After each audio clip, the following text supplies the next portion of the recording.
မိုင်းကိုပြန်ကြည့်လိုက်ရင်လေတကယ်ကိုကြီးကျယ်ခမ်းနားတဲ့တွေ့ဆုံမှုတွေအများကြီးရှိခဲ့ဘူးတဲ့ဒါပေမဲ့ဒီနေ့ကျွန်တော်တို့ပြောမယ့်တွေ့ဆုံမှုကတော့တော်တော်လေးကိုထူခြားတယ်ဘာလို့လဲဆိုတော့အသိပညာနဲ့အာဏာဆိုတဲ့အင်အားကြီးနှစ်ခုထိတိုက်တွေ့ပြီးကမ္ဘာအမြင်ကိုဘာပြောင်းလဲပစ်နိုင်ခဲ့လို့ပဲဇလန်းကဒီလိုဗျာလွန်ခဲ့တဲ့နှစ်ပေါင်းထောင်ချီ BC 200စုလောက်ကပေါ့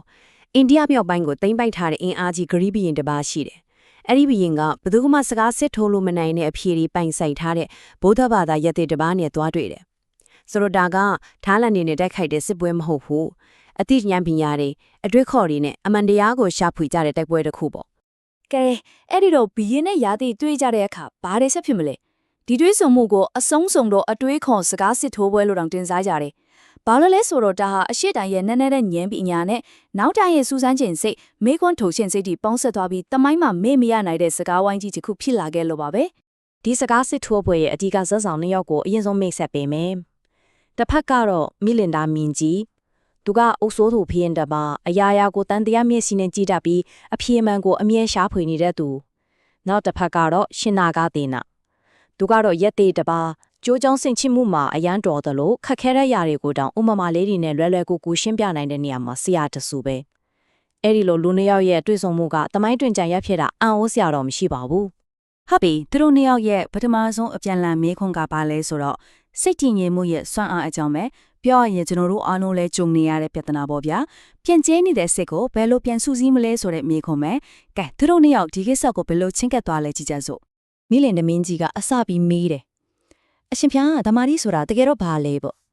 ရှင်နာကတနဲ့ရဲ့ဖြေကအရန်စိတ်ဝင်စားဖို့ကောင်းတယ်သူကဓမ္မရီဆိုတာခေါင်းဆောင်တရုပ်နဲ့တူတယ်လို့ဖြေတယ်ဆိုလိုတာကတခြားကောင်းမွန်တဲ့စိတ်ရဲ့အရေးသွေးတွေအားလုံးကိုသူကပဲစုစည်းပေးတယ်သူကပဲဥဆောင်လမ်းပြပေးတယ်ဆိုတဲ့သဘောပဲ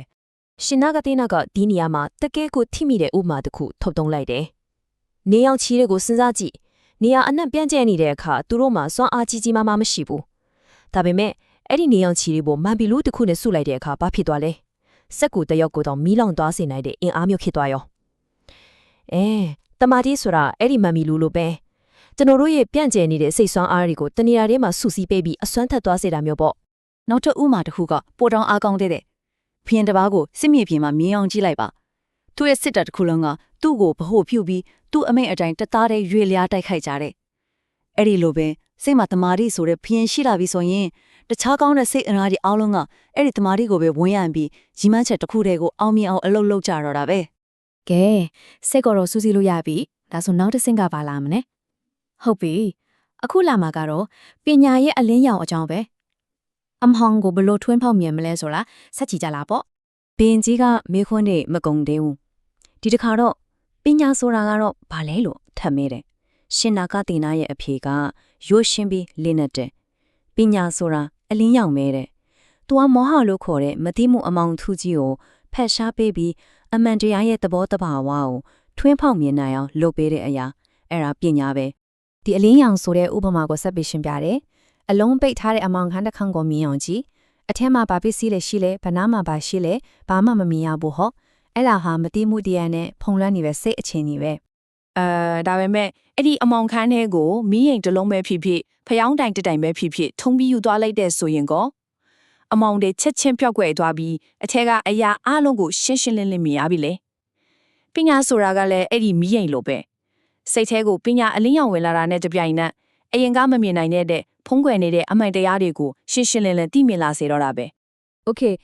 ဒါဆိုရင်စိတ်ရဲ့ကောင်းတဲ့အရေးတွေးတွေအများကြီးရှိတာပေါ့နော်တမာဒီတို့ပညာတို့လို့ပေါ့သူတို့ကတစ်ခုချင်းစီတေးချားစီအလုပ်လုပ်ကြတာလားဒါမှမဟုတ်အဖွဲလိုက်လုပ်ကြတာလားဒီတစ်ခါတော့မတူညီတဲ့ကောင်းမြတ်မှုတွေကပန်းတိုင်တစ်ခုတည်းအတွက်အတူတကွဘယ်လိုလှုပ်ဆောင်ကြတယ်လဲဆိုတာကိုကြည့်ရအောင်ဥပမာအနေနဲ့ဒီမှာကြည့်လိုက်တရားတရားဆိုတဲ့ယုံကြည်မှုဝိရိယဆိုတဲ့ဇွဲလုံလတတိဆိုတဲ့အမယမှုတမာတိဆိုတဲ့တည်ငြိမ်မှုပြီးတော့ပညာဆိုတဲ့အတိည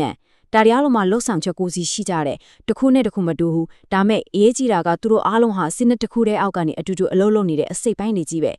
ဒီအချက်ကိုရှင်းပြဖို့ရှင်နာကတနကစစ်တောက်ဖမှာကိုပဲပြန်သုံးတယ်စစ်တပ်ကြီးတက်မှာကြည်လိုက်လေခြေလင်းတက်ကမြေပြင်ငယ်တိုက်တယ်မြင်းတက်ကဘေးကနေညက်တိုက်တယ်ယထာတက်ကအလဲကနေထိုးဖောက်ဝင်တယ်တက်ဖွဲ့တစ်ခုချင်းစီကတာဝန်နဲ့လှုပ်ဆောင်မှုကမတူဘူးဒါမဲ့သူတို့အားလုံးရဲ့အဆုံးစွန်ပန်းနိုင်ကတော့တခုတည်းပဲအဲ့ဒါကရန်သူကိုအနိုင်တိုက်ဖို့ပဲလေ အဲ့ဒီတတော်တရားအတိုင်းပဲပေါ့စစ်ရဲ့ကောင်းမြတ်တဲ့ရေသွေးတွေကလည်းအဲ့ဒီစစ်တပ်လိုပဲလှုပ်ဆောင်ပုံတွေမတူညီကြပေမဲ့သူတို့အားလုံးမှာပုံယူမှချက်တစ်ခုတည်းရှိတယ်အဲ့ဒါကတော့ကျွန်တော်တို့ကိုဒုက္ခပေးနေတဲ့မတိမှုနဲ့တက်မှတ်မှုဆိုတဲ့အတွင်းရန်တို့ကိုအနိုင်ယူဖို့ပါပဲ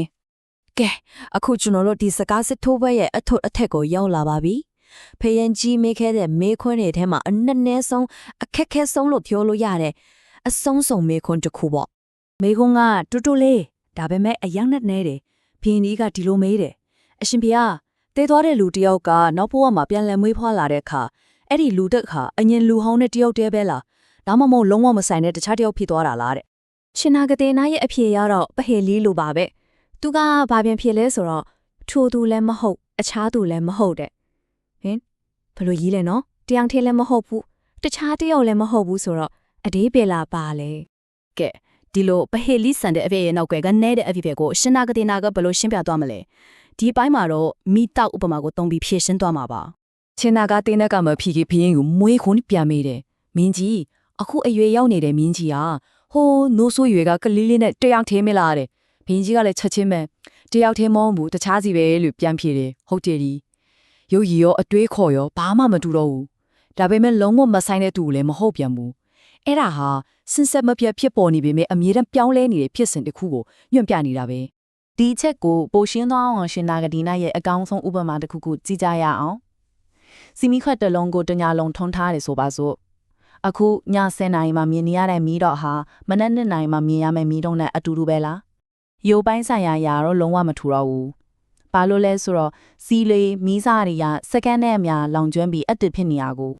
ဒါပေမဲ့အဲ့ဒီမီးတော့ဟာစီမီခတ်တစ်ခုတည်းကိုပဲအမီပြုတ်ပြီးတညအလုံးအစမပြတ်တောက်လုံနေတဲ့ဖြစ်စဉ်ကြီးတစ်ခုပဲမဟုတ်လားကျွန်တော်တို့လည်းဖြစ်တည်မှုဘဝဆိုတာကလည်းအဲ့ဒီမီးတောက်လို့ပဲအကြောင်းတရားတွေကြောင့်အကျိုးတရားတွေဆက်တက်ဖြစ်ပေါ်နေတဲ့မပြတ်တောက်တဲ့စီမင်းကြောင်းတစ်ခုပဲဒါကြောင့်တေပြီးပြန်မွေးတယ်ဆိုတာကအရင်လူဟောင်းလည်းမဟုတ်ဘူးလုံးဝမဆိုင်တဲ့လူသက်ဆက်လည်းမဟုတ်ဘူးအကြောင်းကျိုးဆက်ဆက်နေတဲ့ဖြစ်စဉ်တစ်ခုရဲ့အစိပ်ပိုင်းတစ်ခုပဲဖြစ်တယ်ကဲနောက်ဆုံးအနေနဲ့စဉ်းစားစရာမိကုန်းလေးတစ်ခုနဲ့ညီကုန်းချုပ်ကြည့်ရအောင်လွန်ခဲ့တဲ့မိနစ်အနည်းငယ်ကဒီအကြောင်းအရာတွေကိုစပြီးနားထောင်ခဲ့တဲ့စိတ်နဲ့အခုဒီစကားတွေကိုနားထောင်ပြီးသွားတဲ့စိတ်ဟာတယောက်တည်းတစ်ခုတည်းဟုတ်ပါသေးရဲ့လားဒီမိကုန်းလေးကပဲကျွန်တော်တို့ရဲ့ဖြစ်တည်မှုဆိုတာခိုင်မာတောင့်တင်နေတဲ့အရာတစ်ခုမဟုတ်ပဲအချိန်တည်းများပြောင်းလဲစီးဆင်းနေတဲ့ဖြစ်စဉ်တစ်ခုဖြစ်တယ်ဆိုတာကိုအကောင်းဆုံးသတိပေးနေတယ်လို့ပါပဲ